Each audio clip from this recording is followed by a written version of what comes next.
សួស្តីបងស្រីតើបងស្រីត្រូវការក្មេងស្រីទេអាយុ7ឆ្នាំស្ដាប់បង្គាប់មានសមត្ថភាពធ្វើការទាំងអស់ឥឡូវនេះពួកវាធំពេកហើយពួកវាលែងអាចចិញ្ចឹមពួកវាបានទៀតហើយលែងចង់បានអ្នកណាចង់បានវាអាចយកវាបានខ្ញុំមិនអាចគ្រប់គ្រងវាបានទេម្ដាយបង្កើតរបស់នាងបានរត់គេចខ្លួនហើយជីដូនថាម្ដាយរបស់នាងចង់បានខ្ញុំទេដូច្នេះហេតុអ្វីខ្ញុំត្រូវចិញ្ចឹមគាត់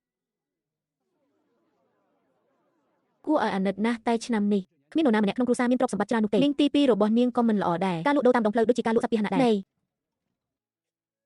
កូនស្រីឲ្យគ្រួសារខ្ញុំក្រណាស់ប៉ុន្តែយើងមានមាត់ត្រូវចិញ្ចឹមអាហារក្តៅតើអ្នកទៅជាមួយខ្ញុំទេលោកតាជីអ្នកគ្រាន់តែជាបុរសចំណាស់ម្នាក់គត់ហេតុអ្វីត្រូវចិញ្ចឹមកូនអ្នកថែមទាំងមិនអាចចិញ្ចឹមខ្លួនឯងបានទៀតផ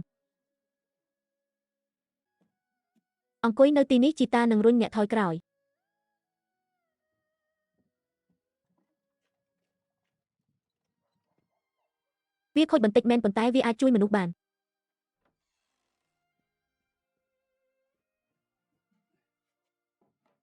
ននេះជាអ្វីដែលខ្ញុំបានរើសចេញពីគំនរសម្រាប់នេះវាស្អាតហើយអ្នកអាចប្រមូលវាជាមុនសិនតែជាមួយគ្នាអរគុណលោកតាមិនចាំបាច់អរគុណខ្ញុំទេមានបនៅក្នុងឆ្នាំងទៅយកកម្ដៅមកឲ្យក្ដៅសិនចាំទៅក្មេងស្រីតើអ្នកឈ្មោះអ្វីស្មៅតូចគ្មានឈ្មោះផ្លូវការខ្ញុំត្រូវការឈ្មោះដ៏អស្ចារ្យបន្ទាប់មកខ្ញុំនឹងសូមឲ្យយេស៊ីជួយអ្នកគិតអំពីមួយក្មេងស្រីឲ្យជីតាគ្មានសមត្ថភាពទេគាត់មិនទទួលយកវាទេវាឲ្យទាំងអស់អ្នកនៅជាមួយជីតាពួកគេមិនអាចញ៉ាំអាហារបានល្អពួកគេមិនអាចស្លៀកពាក់បានជីតានឹងមិនមានទេគាត់នឹងអ្វីបន្ទោសអ្នកទេអ្នកជីដូនរបស់ខ្ញុំបាននិយាយថាបើអ្នកមិនខ្លាចទេខ្ញុំខ្លាចថាគាត់មានចិត្តអាក្រក់ប៉ុន្តែជីតាមិនមានទេជីតាតើអ្នកកំពុងទៅណាជើងរបស់អ្នកមិនត្រជាក់ទេត្រឡប់ទៅពាក់ស្បែកជើងរបស់អ្នកវិញខ្ញុំបានទៅប្រមូលសំណល់អេចាយដោយធ្វើដំណើរឆ្លងកាត់ភូមិនឹងទីប្រជុំជនអ្នកមិនត្រឡប់មកវិញទេរហូតដល់យប់នេះតើអ្នកខ្លាចស្នាក់នៅទេមែនទេញ៉ាំនេះបើអ្នកឃ្លានវាមាននៅលើចង្ក្រានកុំដឹកបរបស់អ្នកដោយខ្លួនឯងកុំវង្វេងចេញតើអ្នកបានចែកចាយទាំងអស់នេះទេក្មេងស្រីឲ្យអ្នកមានសមត្ថភាពជាងខ្ញុំទៅទៀតខ្ញុំមិនដែលបំបែកប្រអប់ក្រដាសកាតុងបែបនេះពីមុនមកទេយាយបាននិយាយថារបស់របរត្រូវបានរៀបចំរួចរាល់ហើយចូលយើងលក់វាទៅតាមវិធីនេះអ្នកអាចរកលុយបានច្រើននៅពេលអ្នកលក់វាផឹកទឹកមួយកែវសិនជីតាបានយកវាថ្ងៃនេះកំណែកដៃឥតចាយមួយចំនួនតើអាចលក់បានថ្លៃជាងនេះទេខ្ញុំនឹងទិញមួយគូឲ្យអ្នកនៅថ្ងៃស្អែកស្បែកជើងកបាសជីតាខ្ញុំមិនចង់បានស្បែកជើងថ្មីទេខ្ញុំអាចពាក់របស់អ្នកជើងខ្ញុំធំណាស់អ្នកមិនអាចពាក់វាបានទេថ្ងៃស្អែកទិញវាទៅកុំនិយាយជាមួយខ្ញុំអំពីវាតើអ្នកធ្លាប់ទៅទេជីចាស់បានយកវាងសៀវឈីនត្រូវបានគេនាំត្រឡប់មកវិញតើបរិសុទ្ធចំណាស់ឯក៏អាចចិញ្ចឹមកូនប្រភេទណាបាន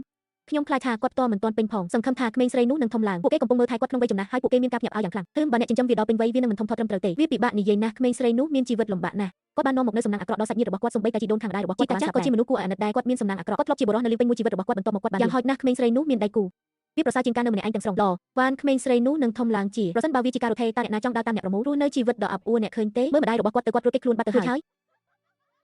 $3និង60សេនខ្ញុំនឹងឲ្យវាទៅអ្នកនៅថ្ងៃស្អែកវាត្រូវចំណាយពីយ៉ននិង50សេនដើម្បីទិញស្បែកជើងក្បាច់ជីតាខ្ញុំចង់ទៅសាលារៀនជីដូនបាននិយាយថាមានតែការសិក្សាទេទើបអាចសម្រេចបានអ្វីមួយមានតែការទទួលបានជោគជ័យប៉ុណ្ណោះទើបអាចចាក់ចេញពីភ្នំបានក្មេងស្រីឲ្យជីតាមិនចេះអានអក្សរទេដូច្នេះគាត់នឹងរៀនលោកតាហ្វីត្រូវស្វែងយល់បន្ថែមជីតាឲ្យខ្ញុំមិនខ្លាចការលំបាកទេខ្ញុំអាចធ្វើវាដោយខ្លួនឯងបានកាត់បន្ថយការចំណាយលើការបង់ថ្លៃសិក្សាមិនអីទេជីតានឹងរកវិធីដោះស្រាយនៅថ្ងៃស្អែកខ្ញុំនឹងទៅសួរជេស៊ីហើយបន្ទាប់មកខ្ញុំនឹងវាបំបែកឆ្នាំខ្ញុំនឹងលក់ដៃដើម្បីឲ្យអ្នកទៅសាលារៀនជីតាអ្នកល្អចំពោះខ្ញុំណាស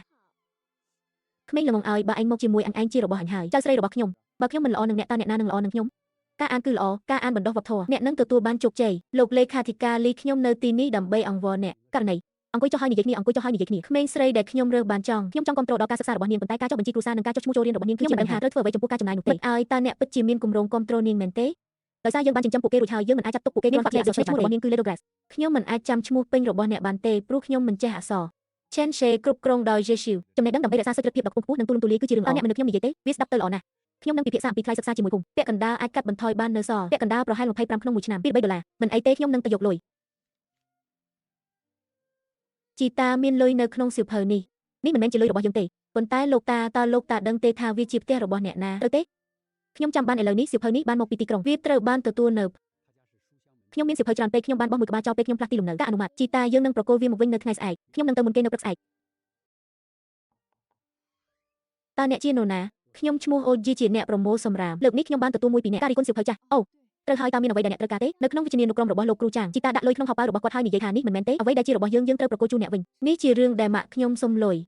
ខ្ញុំបានរកវាអស់រយៈពេលជាច្រើនថ្ងៃមកហើយអូនស្រីតូចឲ្យតើអ្នកឈ្មោះអ្វីខ្ញុំឈ្មោះ Chen Jai ហើយឈ្មោះហៅក្រៅរបស់ខ្ញុំគឺ Chao ស្មៅអរគុណលុយនេះសម្រាប់យើងទាំងពីរនាក់ប្រាក់ខែមួយខែប្រសិនបើអ្នកខ្ញុំពិតជាមិនដឹងថាហេតុអ្វីបានជាវាមិនត្រូវបានប្រគល់មកហើយមិនបាច់បារម្ភទេវាមិនមែនជាយើងទេរឿងបែបនេះមិនគួរត្រូវបានទទួលយកទេតើក្មេងនេះបានចាប់ផ្ដើមចូលរៀនហើយឬនៅគាត់បានទៅសាលារៀនហើយបានចំណាយពេល1ឆ្នាំនៅក្នុងថ្នាក់ខ្ញុំទំនេររាល់ចុងសប្តាហ៍ប្រសិនបើអ្នកមិនប្រកាន់ទេអនុញ្ញាតឲ្យកូនរបស់អ្នកមកផ្ទះខ្ញុំកូនប្រុសបាននឹងឲ្យគាត់ញ៉ាំអាហារបំពន់ដោយឥតថ្លៃអូតើខ្ញុំអាចទទួលយករឿងនេះដោយរបៀបណាពួកឲ្យអ្នកបានបង្រៀនខ្ញុំនៅមេរៀនមួយគោលការណ៍គឺថាអ្វីដែលមិនមែនជារបស់អ្នកមិនអាចយកបានទេយើងគួរតែធ្វើអ្វីមួយអរគុណលោកគ្រូចាងយ៉ានស៊ីបានទៅហើយពេលនាងត្រឡប់មកវិញយ៉ាងលីវបានយំ នៅពេលដែលវាបកឡើងវិញជីយីអ្នកមានការចងចាំរូបថតនោះហើយជាខ្ញុំចាំអ្វីដែលខ្ញុំបានឃើញមិនអីទេ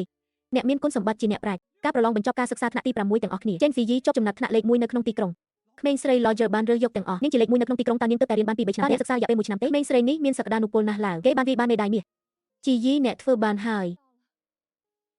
ជីតាមើលនេះជាអ្វីដែលអ្នកបានឲ្យយើង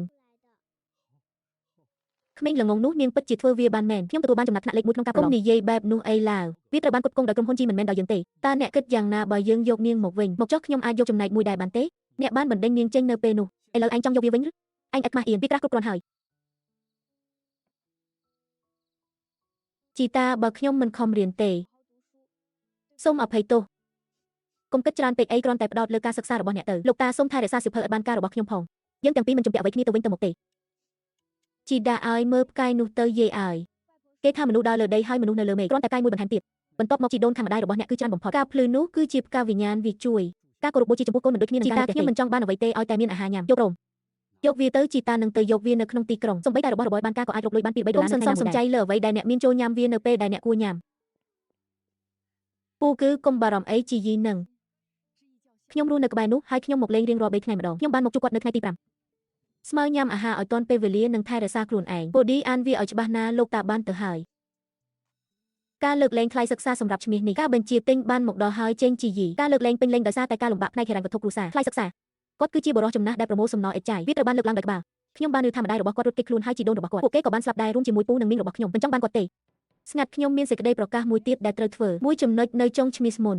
នៅក្នុងការប្រឡងនេះចេញជីយីបានចប់ចំណាត់ថ្នាក់លេខ1លើគ្រប់ប្រភេទទោសរោគនេះក៏ជាការសាងសង់សាលាមធ្យមសិក្សានៅទីក្រុងយើងផងដែរជាលើកដំបូងចាប់តាំងពីសាលាត្រូវបានបង្កើតឡើងមកមានសិស្សានុសិស្សបានចប់ចំណាត់ថ្នាក់លេខ1ក្នុងការប្រឡងបង្រួបបង្រួមចេញជីយីតើអ្នកចង់និយាយអ្វីទៅកាន់មិត្តរួមការងាររបស់អ្នកតើនោះជាអ្វីដែលសិស្សបាននិយាយមែនទេ